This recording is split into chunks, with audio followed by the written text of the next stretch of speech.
Oi, gente, meu nome é Laís e hoje eu vou explicar como eu tenho conseguido ajudar diversas famílias que têm uma renda em torno de 3.500 a conquistar a casa própria. Vamos lá?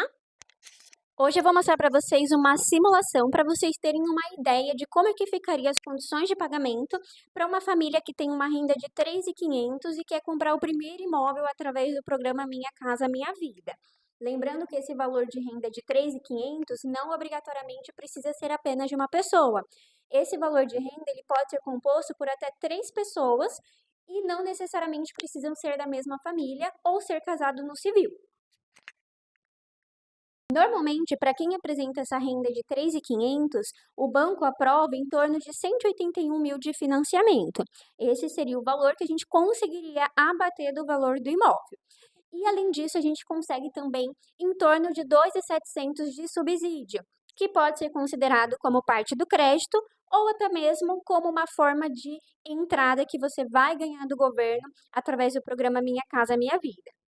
E nessa simulação a gente vai usar como exemplo um apartamento que custa em torno de 230 mil, que é o preço médio de um apartamento simples de 2 quartos, tá? Nesse caso, a gente vai fazer o cálculo do valor do imóvel de 230 mil e subtrair o valor de financiamento de 181 e também fazer a subtração do valor de subsídio liberado pelo governo. Dessa forma, através desse cálculo, a gente vai conseguir chegar no que a gente chama de entrada total, que seria, no caso, esses 46.300. Essa entrada total, ela não precisará ser paga à vista. Normalmente, as construtoras facilitam aí o pagamento desse valor de forma parcelada. E esse parcelamento ele vai ser dividido, nesse caso aqui, em duas etapas, que seria a primeira etapa durante o período de obras e, em um segundo momento, o período morando. Durante o período de obras, nesse cenário, o primeiro pagamento teria que ser no valor de 850, que é o que a gente considera como ato. Então, decidiu dar continuidade com a negociação, precisaria ter esse valor.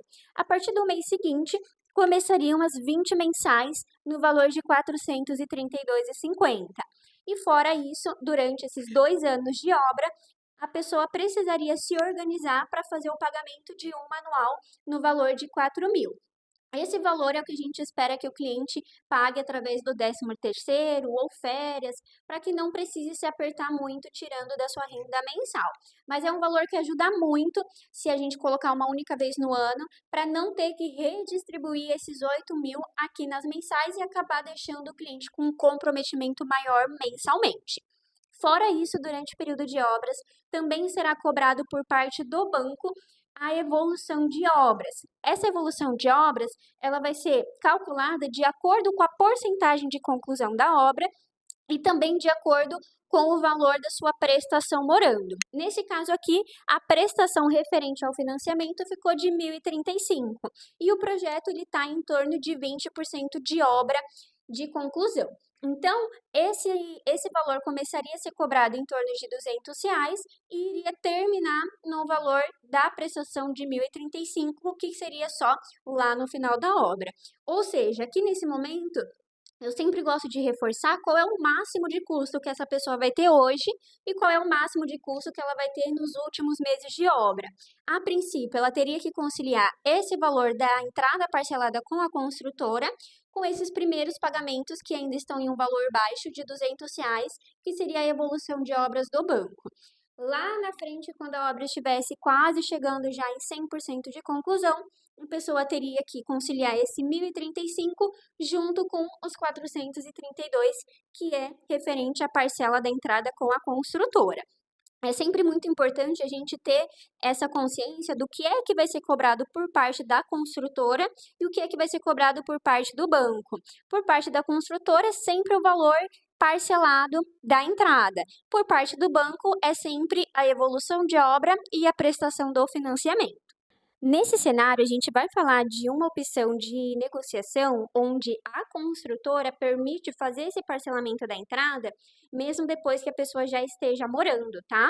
Porque se a gente fosse fazer o parcelamento daqueles 46.300 somente durante o período de obras, ficaria um valor muito alto.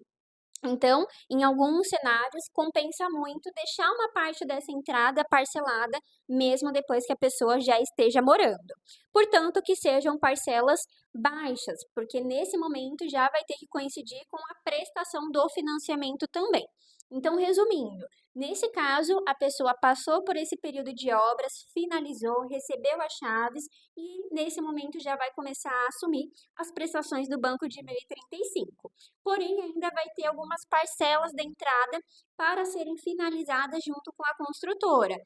E durante esses 72 meses iniciais, a pessoa precisaria conciliar esse valor de 1.035 junto com esse valor de 400, que seria referente à entrada parcelada com a construtora ainda. Finalizou essas 72 mensais, aí vai ficar somente com a prestação do financiamento mesmo. E esse financiamento, ele dura mais ou menos 30, 35 anos.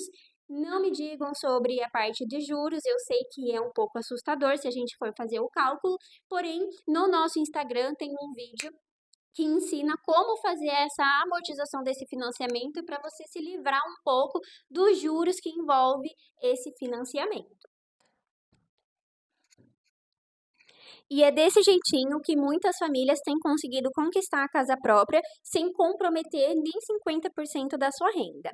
Achou esse vídeo interessante? Então curte ele para ajudar a gente e se inscreva no canal. A gente vai postar diversos vídeos falando sobre simulações com diferentes rendas para que fique mais claro ainda como é possível realizar o sonho da casa própria.